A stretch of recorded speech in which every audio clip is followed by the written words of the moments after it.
I'd like to say welcome to everyone and thanks for joining us. I'm Oliver Kaplan, Associate Professor here and Director of the Latin America Center. And I'm really glad you're all with us. And I just want to let you know that the event is being recorded.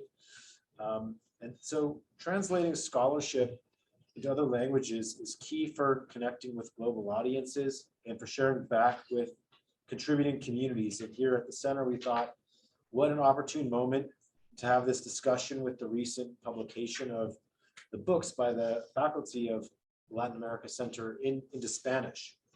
And before we get to our panel on these exciting topics, I'd like to just say three quick things. First, welcome back to everybody. I know it's a bit of a small community here tonight because it's going into finals week, but it's great to see you all. And it's such a relief to be able to have events again in person, even though we're masked up. And as some of you who've been here for a while may know, and new people will find out, that Latin America Center is particularly known for our very festive events. And so it's great to have you here. Salud to everybody. And just to point out that we also had a first actually off-campus event before this on-campus event. We had a really great mural crawl in the Santa Fe Arts District that Dustin and Anna helped set up, and that was a great, hugely successful event. And by popular demand, we'll be doing another one in the spring once the weather warms up, so stay tuned for that. Then second, it's great to be here to celebrate our work. We don't always celebrate our hard-fought scholarly accomplishments in academia, and not always enough here at Korbel. And if you look around the walls of the building, you might not know that there's great scholarship occurring by faculty or our students. And so that's something hopefully we'll be working on changing. And of course, the scholarship here is at a world-class level to boot. So it's great to celebrate that. And it's an honor to have our colleagues here, and also Dean Mayer, thank you for being here. But to have our past and probably future co-directors of the Latin America Center, Professors Rebecca Galemba and Aaron Schneider, who's joining us from Guadalajara, Mexico. He was going to be here, but had a trip come up. And it's also really a pleasure to have Professor Pedro Valenzuela, Professor Emeritus now at Javierana University, where he was a member of the political science department for a long time. He was actually the translator of my book. And it's great that you're joining us from lovely Villa de Leyva outside of Bogota, Colombia. So thank you very much, Pedro, for being with us. And while we're celebrating things, we should also celebrate our staff. Anna Metropolis, Dustin Alarid, thank you so much for all the support for the events. We really appreciate it. I'm not sure if they're in the room or they stepped out, but thank you, and thank you for that. And also want to just pay a quick thanks to some students who helped with my translation. Unfortunately, they're not here, but Michelle Carrer Cesar, who helped a lot with the Spanish translation, as well as a previous student, Natalie Southwick. And of course, I think all of us can say that there were many students and other individuals who contributed to our works, and our books really would not have been possible without their vital assistance. So it's key to acknowledge that. And then lastly, I would just like to make some initial remarks on this key topic of translating and sharing research and broader engagement. And this process of engagement and sharing really fits our ethos here at the Latin America Center, but also at the Korbel School, including other centers such as the C Center, which has the Responsible and Ethical Engagement project, in which I think this topic very much connects well.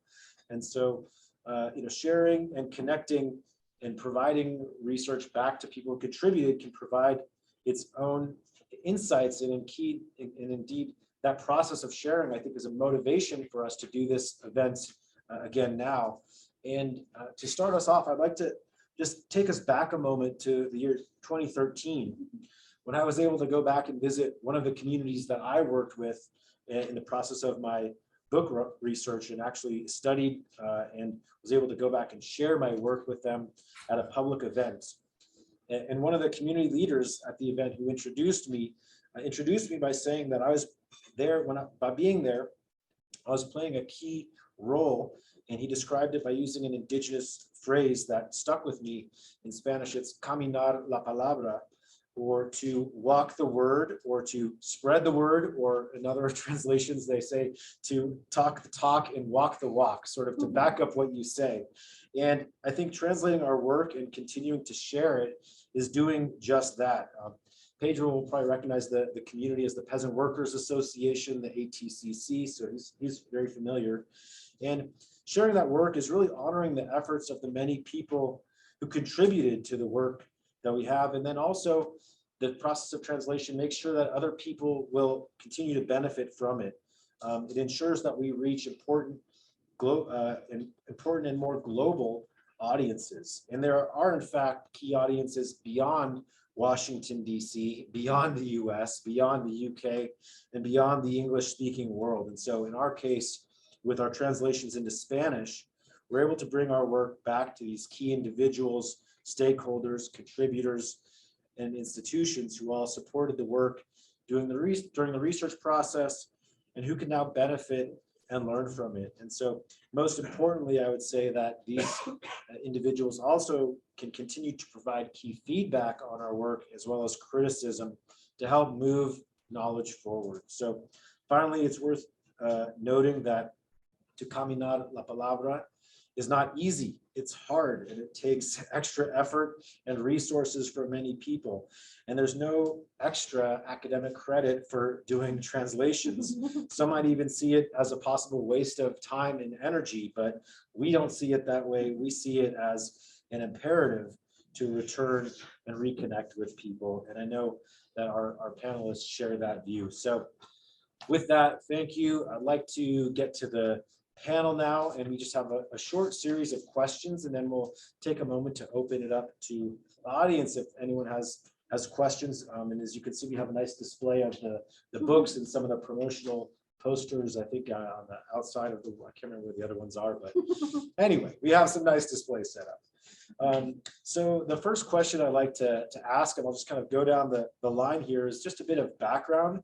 And I know almost everyone here has already read all of these books, but for the few uninitiated people, maybe we could start off by highlighting a few of the main findings, and more importantly, maybe talking about the beautiful cover designs. How do these cover designs differ from the original work to the translation? How did these covers come about?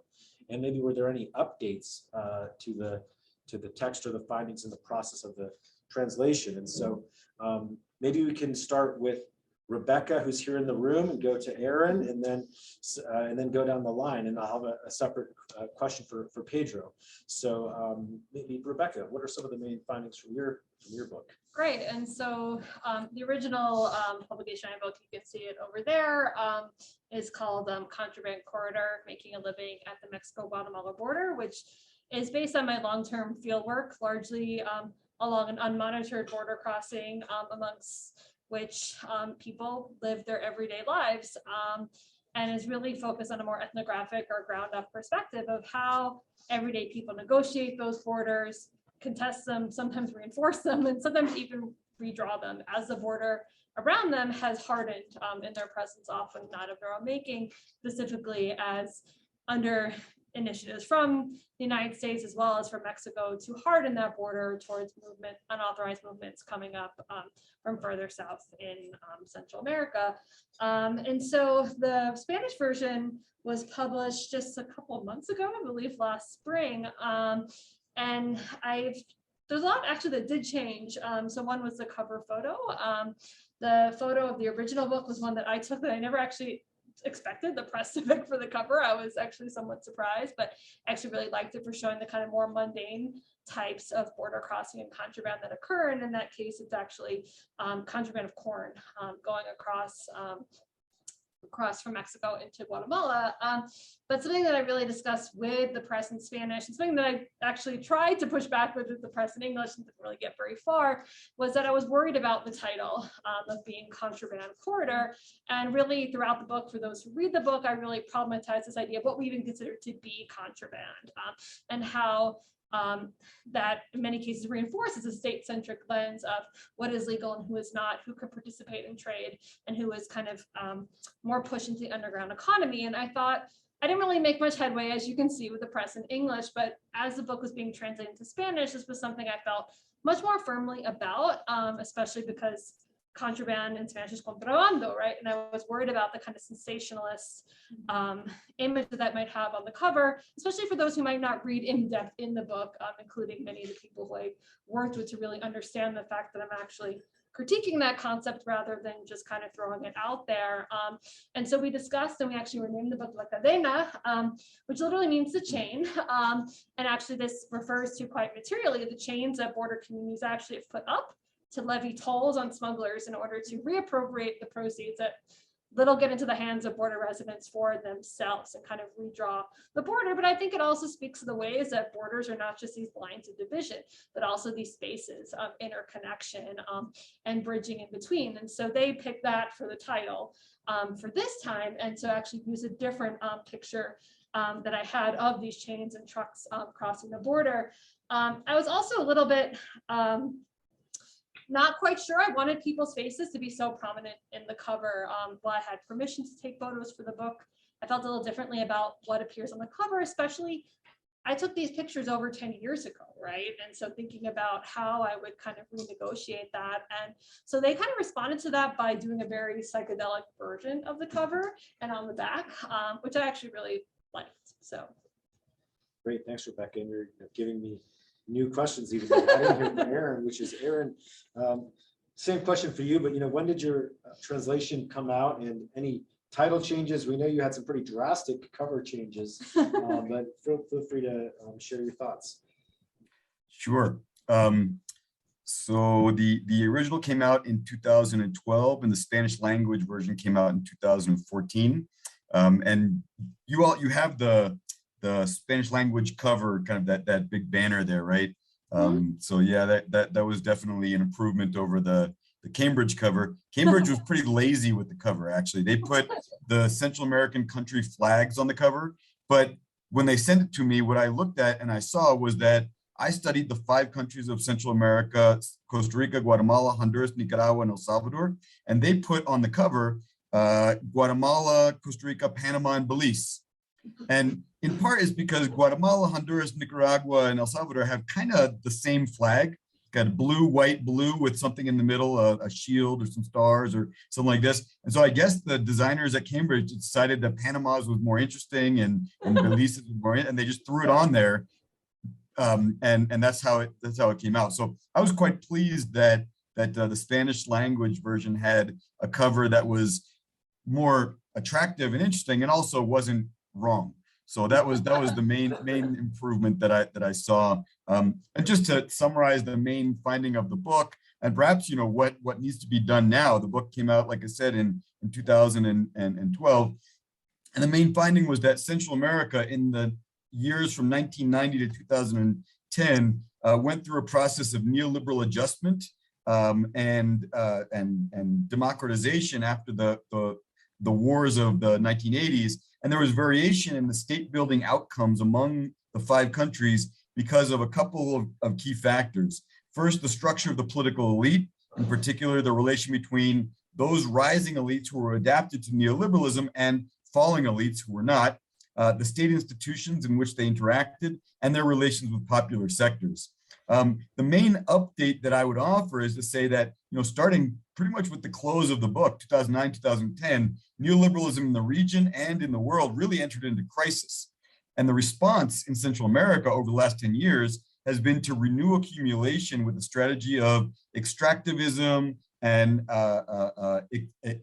exacerbated environmental and labor exploitation through extractivism, through infrastructure mega projects. And this strategy of accumulation has probably worsened the already weak states in terms of democracy, in terms of corruption, in terms of the capacity to promote equitable development. So things have gotten worse in the region, and I think that if there's an update to the book, I would unfortunately have to say exactly that. Thanks, Aaron. Maybe Pedro, we'll turn it over to you briefly, and maybe just give us a little bit of background.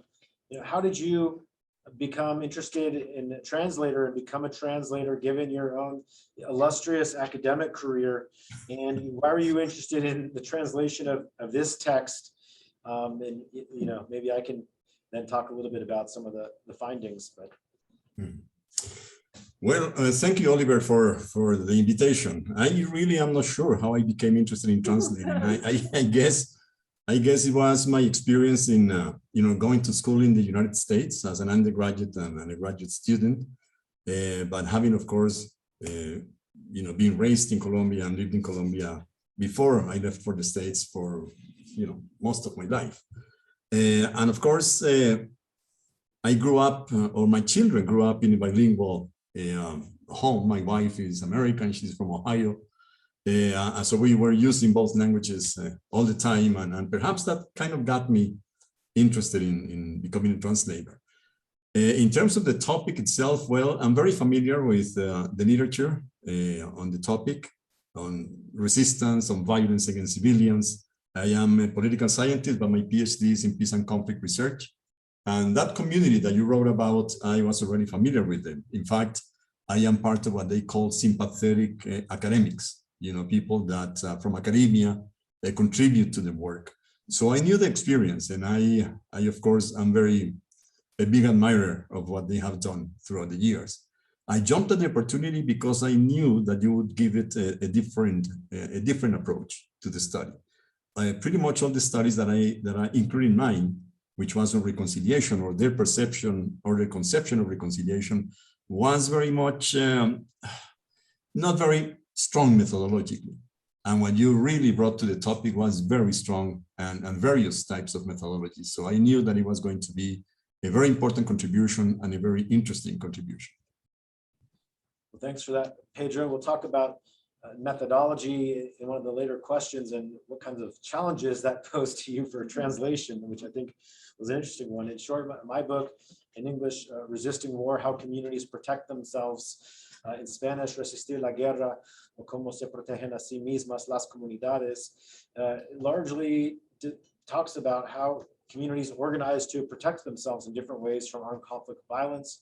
Strong focus in Colombia, but with some insights from other countries as well. And with a particular focus on this community, the ATCC, that Pedro knows well. And I think that's how we got connected. Pedro was a mutual contact, maybe suggested me to you, and then she or you reached out to me, and I thought, wow, this is fantastic.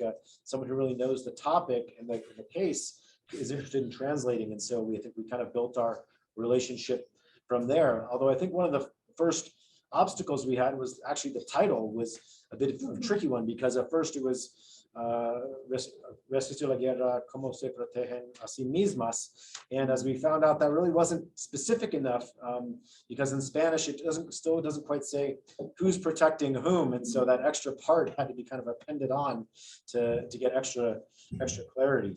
So the original book coming out in 2017, but really, I would say I probably finished like the final touches of writing it in 2015. And of course, during that whole period, the FARC and the Colombian government were engaged in peace talks. They finally signed a peace agreement in late 2016. The book in English came out in 2017, so already a little bit afterwards. And so for the Spanish version, I thought about making changes, but it was so much work to get the text nailed down in English that I didn't make too many changes. I really just kind of updated a few words to imply that certain processes were kind of ongoing and that the peace agreement had been concluded. But other than that, I didn't do much updating, although I think there's certainly some room for updating given the continuing difficult conditions. So with that, why don't we turn to our next question for the panel, which is, how did the translation itself come about? In particular, how involved were you in the process? Did you interact with the presses or the translator, and any challenges that might have come up? Rebecca, since you're here with me, would you like to go first again? Great. And so this actually came up to do the translation because when my book came out in English, I tried either personally or through my own networks to get copies of the book to contacts that I had in Mexico, some in the communities I studied, but not as many people who spoke English, but also to people at local universities who would just help me in the process while I was there and had given talks. And one of them happened to be in an editorial position at one of the universities. And so they actually approached me about interest, saying they'd actually already reviewed it, which was, I didn't realize it worked that way. And there was a miscommunication of that had already been reviewed. when I didn't actually know it had been reviewed yet. But I actually got to meet with them and with the translators that the press already uses. So I didn't actually have to find them. It was all organized by the press, but through a conference that I was invited to also give a book talk on my work down there as part of a binational Mexico-Guatemala conference they were having. And I think, this kind of speaks to this idea of, sharing your research back, is that at the time, there were very few studies that were comparing both sides of the border. And a lot of that has to do with the fact that the way that scholars are funded and grad students are funded there, it's often through the government. So it's actually very difficult for them to cross the border. Even in Guatemala, the universities are in a lot of dire straits where people don't actually have really the freedom to investigate what they want. They often have to investigate under a certain linear line of investigation. But through that, I got to meet a lot of new kind of cadres of grad students who are actually starting to do more research on the border. And so through that process, I got to meet them to kind of know a little bit about me and about the process. Then working on this, basically by the time they had translated it and sent it back to me, and I was working on multiple rounds of copy edits, it was really actually complicated a lot by the pandemic. We were delayed on both sides of just getting it back and forth. I did a lot of revisions, which I can talk about later, some for security reasons and ethical protections, which I can answer later, as well as the fact that as an ethnographer, as someone who didn't really rely on straight interview transcripts or surveys, a lot of my work is in situ with in-depth field notes typed up every night. And so in my English version, and I have footnotes, the caveats, and many of the quotes are my own translations, right, from my field notes. But for the Spanish version, I really wanted, for the integrity of the work, to go back to what were the original Spanish translations, so I didn't lose people's actual words. So I actually went back to my notes from 2007 to really kind of look to do more honor to what people actually said. That being said, sometimes it was lost back in translation with the translation and the copy editing. And so, it's not just a process where you hand over the book and somebody translates it. It's really an iterative process of mutual communication and working on the text until it really kind of is really speaks truth to what you really wanted to get out of it. And the message that was happening is, Oliver mentioned that sometimes even the words don't directly translate, or some of the translations were too literal, and to make sure that it really does justice to the text. Great, thanks, Rebecca. Aaron, do you want to jump in? Sure. And when I think about the process as far as the translation goes, I think of two things. And one, I'm just going to mention it because I know that I had this conversation with Ali as he was finishing his book, and I said to Ali, and it worked out great in that case. What hadn't worked out well for me. So this is just one of those times when learning lessons from my mistakes is something that other people can definitely do and not have to make those mistakes themselves. And that is that with the original contract for the English book, I hadn't included any language rights. And so asking for the language rights from the publisher at the time was just a headache. It took them about 9 months to ever figure out who could say yes. And it wasn't that they didn't want to allow me, it's just that there was no bureaucrat in the hierarchy that would say, yes, you can translate this into Spanish or have this translated into Spanish. So luckily, in future contracts, Ali and I guess Rebecca too, they made sure that there was a line that said, right to translate this into Spanish with attribution, of course, to the original, resides with the author. So that solved that problem.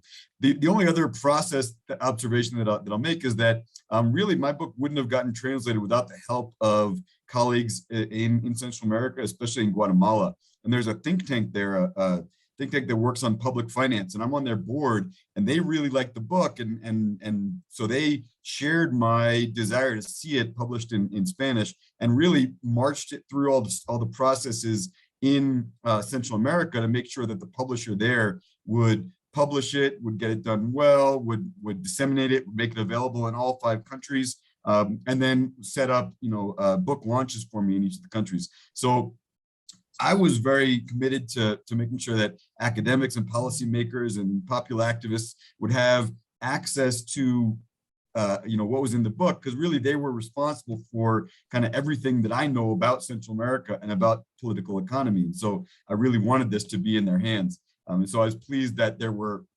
colleagues, allies in Guatemala that could make that happen. Great, thanks, Aaron. I think in my process, I always knew I wanted to do a translation because I always knew that it was going to be really important to share with the communities that I worked with and the Colombian audiences in particular. And so even from probably before the English version came out, I was already pursuing some Colombian publishers or Spanish presses, publishing houses, in part because I knew from your experience that I had the rights, I could do it. Unfortunately, there were a number of organizational challenges with my publishers, some changes in leadership that really delayed the process, because I think, Pedro, you probably had the translation finished in 2018, 2019, and the book came out late 2020. So there were definitely some delays and challenges there. I would say I was somewhat involved, but Pedro, I relied on you a lot, and I got some feedback on your translations from different readers. But I thought there were limits to what I could do. But I thought we had a good dialogue about certain meanings and certainly the tone. But Pedro, why don't I throw the question to you? So how do you do translation, and in a sense, what is your theory of how you go about translation, and what were the challenges, and in particular, like how the heck did you deal with my thick Californian accent that I write in? Especially given that your English is Ohio, Pennsylvania, if I'm not mistaken. So.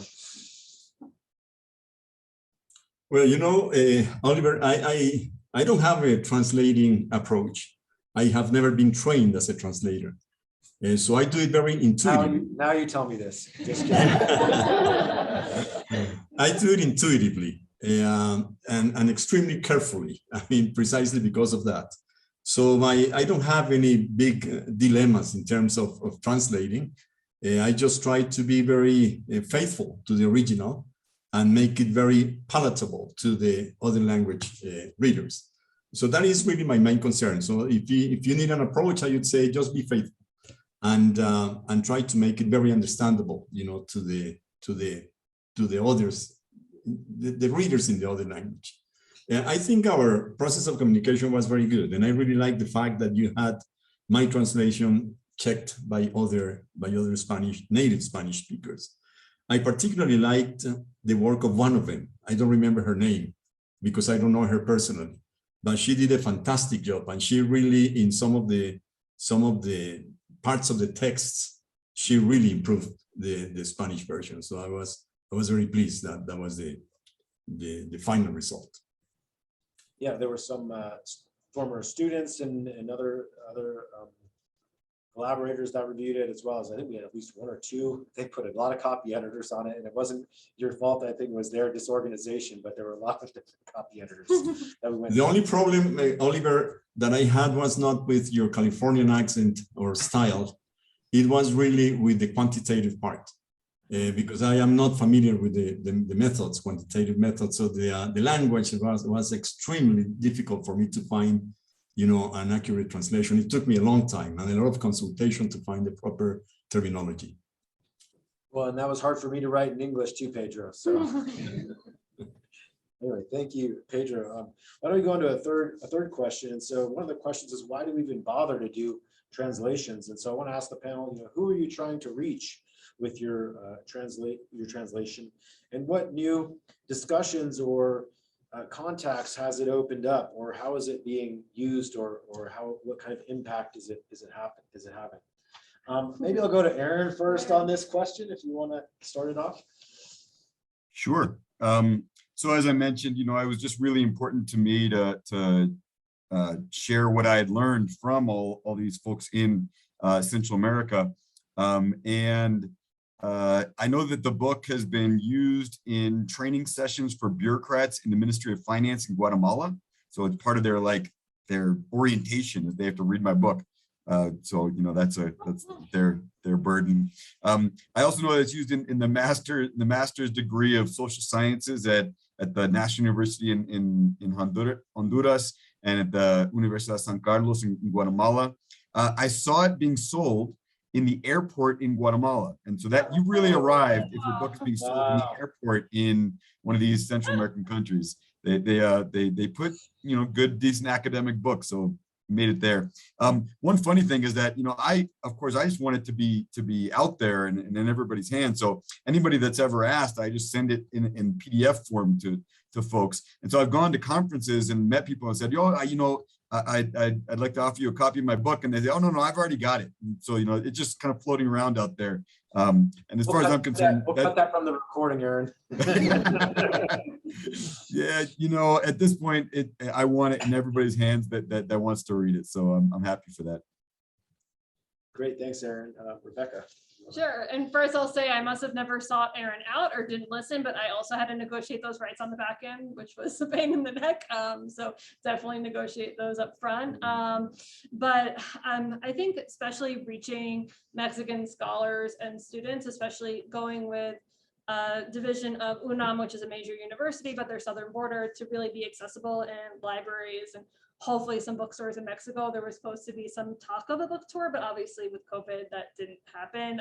We did kind of a virtual seminar, but I'm already seeing obviously that more people are now reading the work because it's in Spanish. But that being said, it's really difficult to sell books in Chiapas, and ethically should we do that? And I think one of the main, not should be available, but this idea of many students in Mexico can't afford, right, to buy books even at the price that they are in Mexico.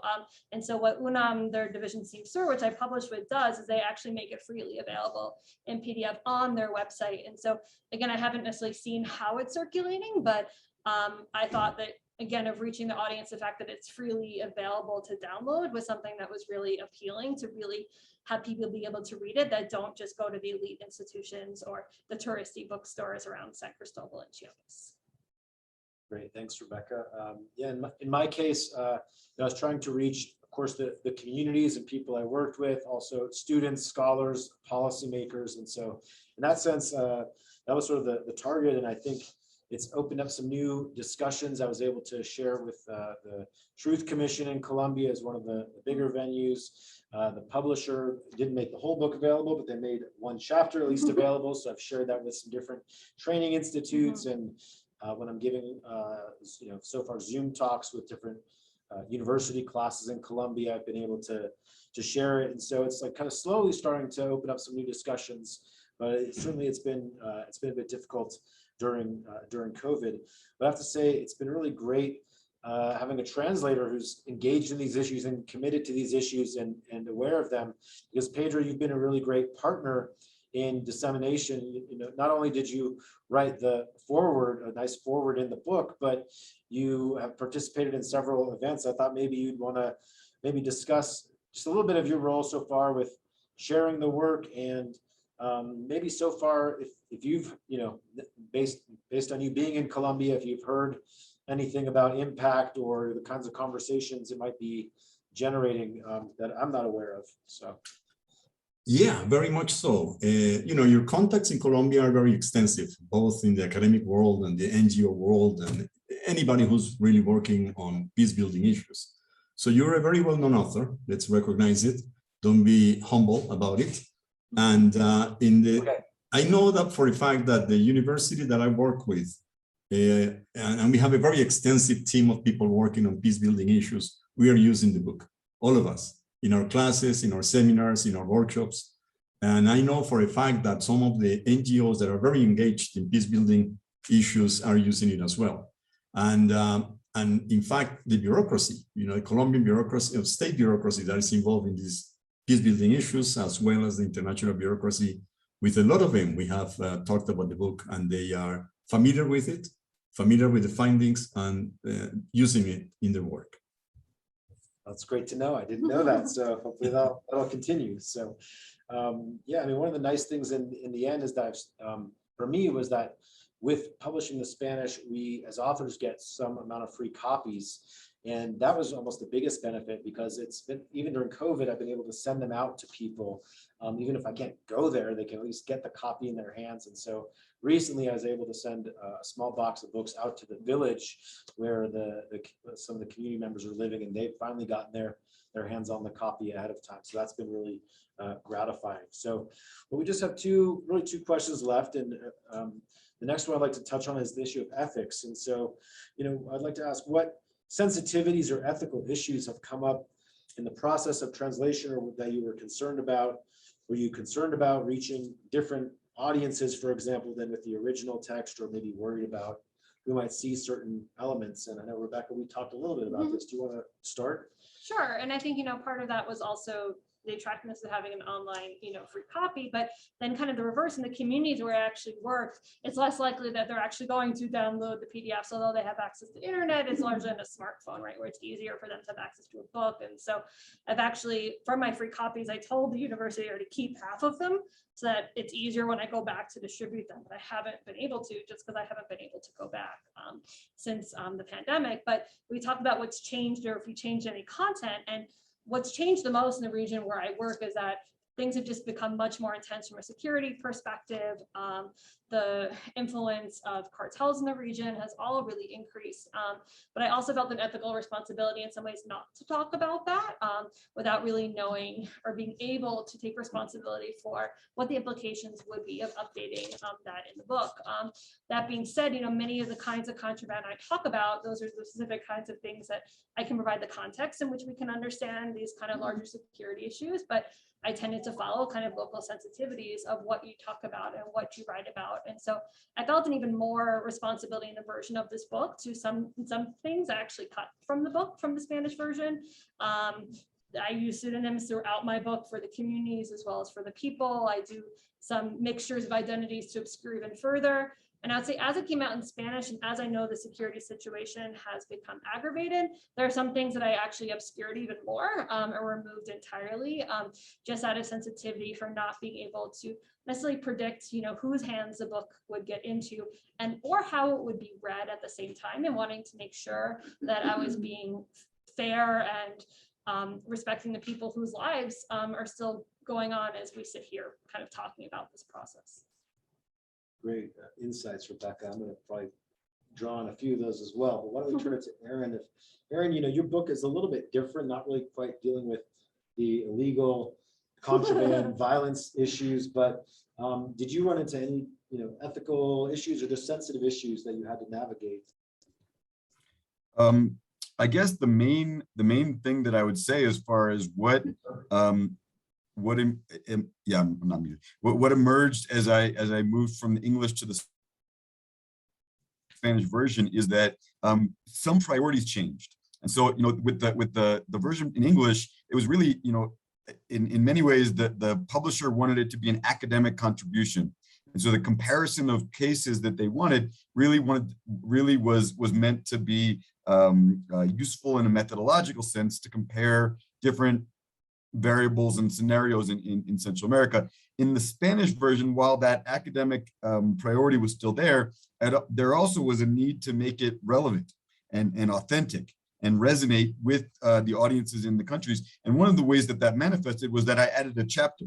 And so in the Cambridge in the Cambridge English version, there's not a chapter focused on Costa Rica, but in the Spanish language version, I wanted to add a case study chapter for the Costa Rican case, which wasn't necessarily part of the tight methodological design, but it was important, of course, to tell the story of Costa Rica for Costa Rican audiences. And so that was the main ethical implication, was that, and there were changes to some of the language in the text and the way in which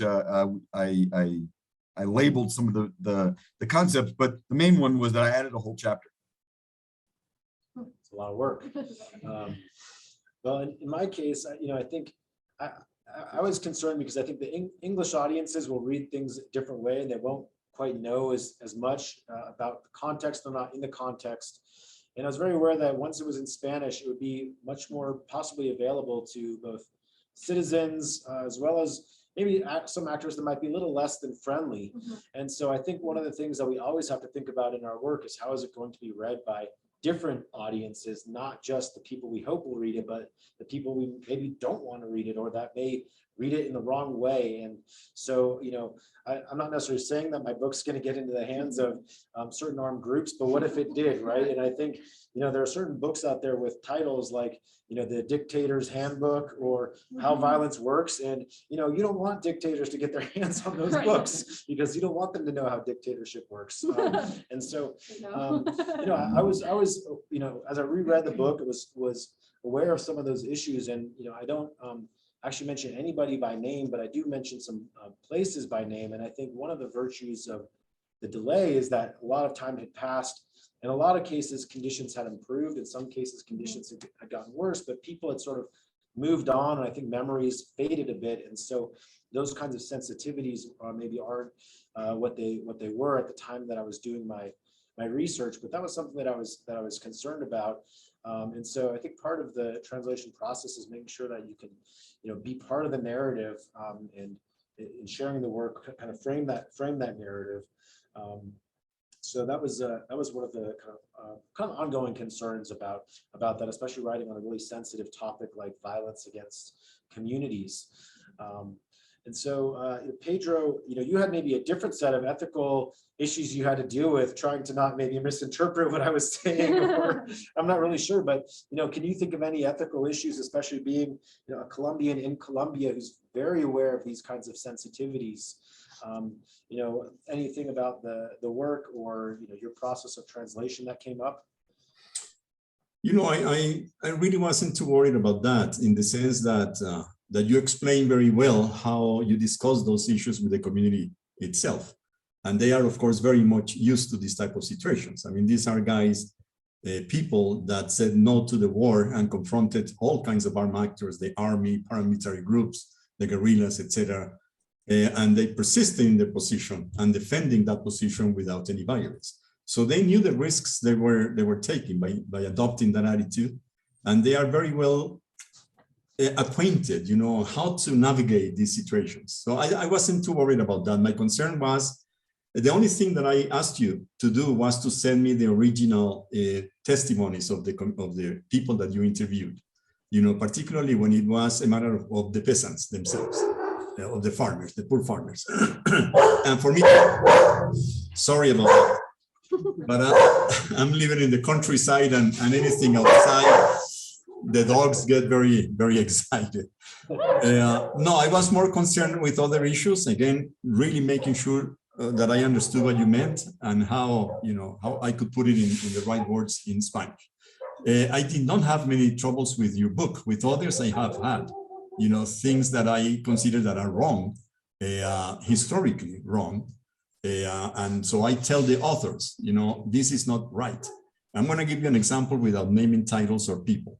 But somebody had attributed to a US president a quotation that was not his.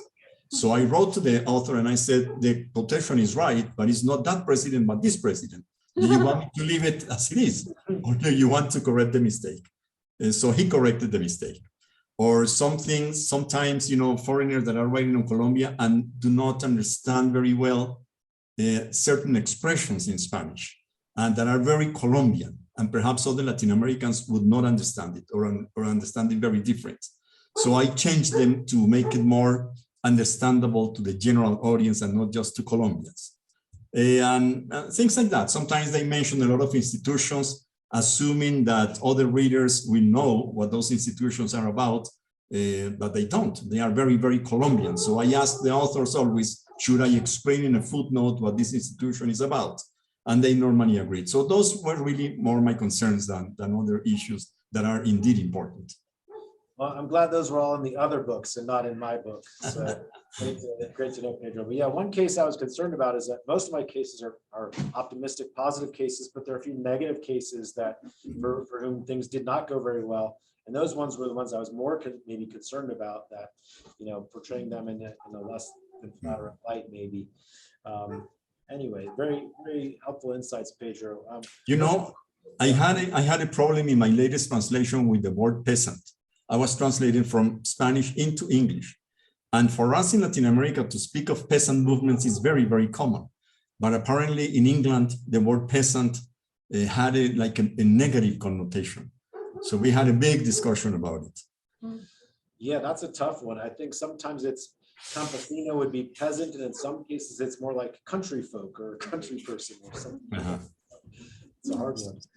Well, the last question to wrap on is, for at least Rebecca and I, the books came out during COVID, not the best time to have books come out. Aaron, your book's been out for a little bit, but it's currently still kind of COVID, times, limitations. Are there any effective ways that you've been, sharing and promoting your work, or any plans now that things are opening up a bit, and any kind of final concluding lessons or remarks that you'd like to make? Why don't we go to Aaron? Sure. And yeah, I wasn't really scheduled to do a whole lot of dissemination of the Central America book in these last few years, because it had come out a little bit earlier, but I did write a book that came out in 2018.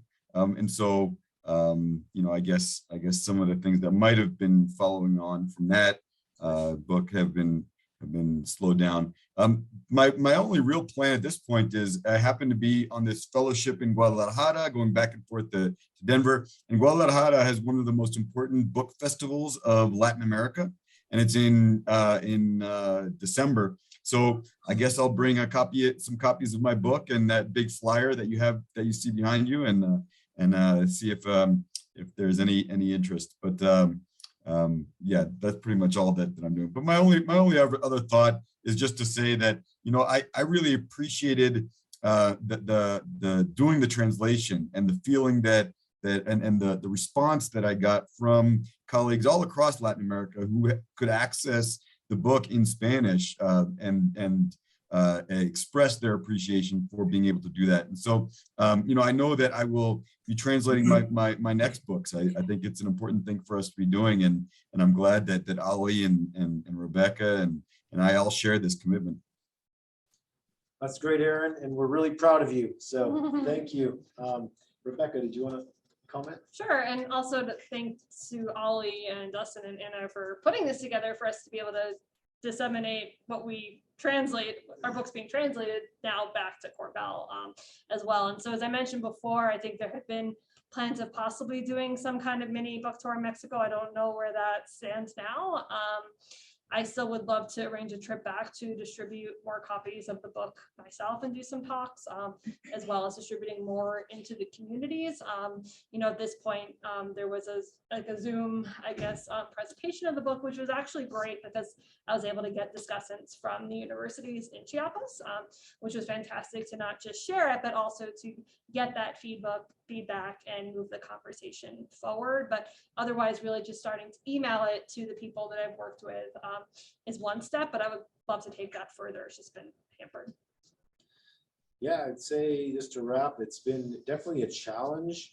There have been some creative ways. Zoom has become more acceptable as a way to do events. So Pedro, you've been gracious enough to participate in a number of virtual events with me, which have been really great conversations, including some related to book festivals.